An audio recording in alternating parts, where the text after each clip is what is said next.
बहुत अच्छी थी, बहुत अच्छी सोच के साथ जिसका शुभारंभ किया जा रहा है हमारे सेंटर में। और ये सपोर्ट हमारे को डॉक्टर्स फॉर यू जो NGO सपोर्ट कर रहा है, तो इस हॉस्पिटल के सुप्रिंटेंडेंट होने के नाते मैं सबसे पहले इनका धन्यवाद ज्ञापित करता हूँ कि इन्होंने हमारे हॉस्पिटल के लिए,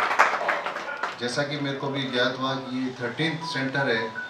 इनका अपने कंट्री में जो इस तरह की सेवाएं दे रहा है कैंसर रोगियों के लिए। और ये बहुत ही ज़रूरी है क्योंकि कैंसर का एक पेशेंट ना सिर्फ वो बीमारी के लिए उसको धन की ज़रूरत होती है, उसको उसके सपोर्टर्स की ज़रूरत होती है, उसको साइकोलॉजिकल सपोर्ट की ज़रूरत होती है, और सबसे बात ये होती है कि जो टर्मिनल इलनेस होता है और उसके ऊपर जो पेशेंट के ऊपर जो उसके परिवार के ऊपर बोझ पड़ता है, तो उसमें जितनी भी इनकी सपोर्ट है, मॉनिटरी सपोर्ट है जिसमें ये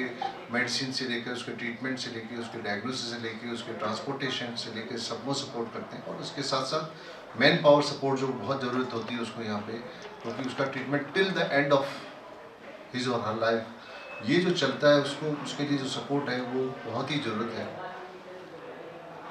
हम सब जो यहाँ पे काम कर रहे हैं वो कहीं ना कहीं कैंसर के पेशेंट्स के साथ जुड़े रहते हैं। ये 2-4 विभाग जो हमारे अभी बिल्कुल डेडिकेटेड कैंसर ट्रीटमेंट से हैं। इसके अलावा चाहे आज मैं न्यूरो सर्जरी में हूँ तो भी हमारे पास बहुत सारे ब्रेन ट्यूमर्स के कैंसर के पेशेंट्स या स्पाइनल ट्यूमर्स के रहते हैं और आते हैं, और सर्जरी में हैं या कोई भी किसी भी डिपार्टमेंट में हम सब कहीं ना कहीं जुड़े रहते हैं। तो ये सब हमारे बीच में ये बिल्कुल फैक्ट्स हैं कि इनको सबसे ज़्यादा सपोर्ट्स की ज़रूरत पड़ती है। वो किसी भी डिजीज़ के लिए, वो यहाँ कैंसर के पेशेंट्स और ओल्ड एज पेशेंट्स। मेडिसिन की जहाँ तक बात की तो सरकार ने हमारे को बहुत सपोर्ट किया है, पेशेंट्स को सपोर्ट किया है, फ्री मेडिकेशंस, फ्री जांच उपलब्ध करा करके। लेकिन जो साइकोलॉजिकल सपोर्ट है, उनके आने जाने का है, उनके रहने का है, और यहाँ तक कि कई बार उनके अगर फाइनेंशियल सपोर्ट की ज़रूरत है तो ये जो कुछ कमी अगर रह जाती है उसमें, तो इस तरह की संस्थाएं जो आगे आती हैं वो बिल्कुल इनके लिए बहुत ही ज़्यादा हेल्पफुल होती हैं पेशेंट्स के लिए। हमारे यहाँ पे जो अभी बात चल रही थी कि अगर हम सैंपल कलेक्शन के लिए ऊपर एक अलग से हम सुविधाएं विकसित करें कैंसर पेशेंट्स के लिए, तो मैं बताना चाहूँगा कि ये हमारा प्रयास है और बहुत जल्दी हमें दिखेगा ये, और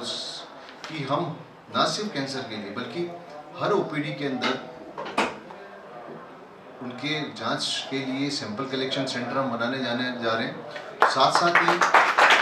उनके लिए ड्रग्स डिस्ट्रीब्यूशन जो DDC काउंटर, जिसमें उनको सबको इधर उधर जा कर के लाइनों में न लगना पड़े। जहाँ तक हमारा प्रयास रहेगा कि हम हर OPD के अंदर ये सब दोनों सुविधाएं दें, और जहाँ अक्सर ऐसा नहीं हो पा रहा है तो कम से कम एक विंग के अंदर हम ऐसे ये फैसिलिटी दें कि हर एक पेशेंट्स को वहीं पे कहीं इधर उधर भटकना ना पड़े, वो जिसको दिखा रहा है वहीं उसका सैंपल कलेक्शन लिया जाए और उसको दवाई भी वहाँ से मिल जाए। एक्सेप्ट कुछ जांचें जो बहुत ही ज़्यादा बड़ी मशीन पे होनी है, CT स्कैन हमारी, उसके अलावा उसको ज़्यादा इधर उधर नहीं जाना पड़े। इसके लिए हमने डिवीज़न ऑफ OPDs अभी बनाए हैं, करने जा रहे हैं हम, और इसलिए इसका मकसद भी केवल यही है। और मैं हमारे सब नर्सिंग स्टाफ, मेरे नर्सिंग भाई बहनों से भी बिल्कुल अपील करूँगा कि इसमें पूरा सहयोग करें, क्योंकि हम सब जानते हैं कि चाहे आप DDC के लिए अपन मैं कहूँ कि फार्मासिस्ट चाहिए या सैंपल कलेक्शन के लिए हमारे को टेक्नीशियंस चाहिए, तो उसकी पेशेंट्स को देखते हुए इतना बड़ा हॉस्पिटल है, उसकी अपन OPDs को देखते हुए कितनी भी बढ़ाते हैं तो उनकी तादाद कमी रहती है, उनकी संख्या बहुत कम होती है। तो अपन सब एक मिल करके अगर सपोर्ट करते हैं किसी भी चीज़ को, चाहे वो डॉक्टर है वहाँ पे OPD के अंदर, चाहे नर्सिंग स्टाफ है, और वहाँ पे अगर वहाँ पे सैंपल कलेक्शन के लिए एक टेक्नीशियन है, तो इतनी भीड़ के लिए उसके लिए मुश्किल होता है ये सब कुछ करवाना। तो हम सब अगर मिल करके करेंगे तो निश्चित रूप से अपने इस हॉस्पिटल के लिए हम कुछ ऐसा कर जाएंगे कि लोगों को हमारा ये प्रयास दिखेगा भी और सराहनीय भी रहेगा। आगे ये संस्था जो ये काम कर रही है, साथ साथ फाइजर के सहयोग से ये सब कुछ हुआ है। मैं दोबारा इनसे सबको संस्थाओं को थैंक यू कहूँगा, और हमारे oncology department, onco surgery department और पैलिएटिव डिपार्टमेंट जो मेडिसिन, पैलिएटिव मेडिसिन और रेडियोथेरेपी, ये जो डिपार्टमेंट्स हैं जो कैंसर से बिल्कुल जुड़े हुए हैं, मैं उम्मीद रखूँगा कि इनको इस संस्था के द्वारा किए गए काम से आगे पेशेंट्स के ट्रीटमेंट में बहुत मदद मिलेगी। Thank you.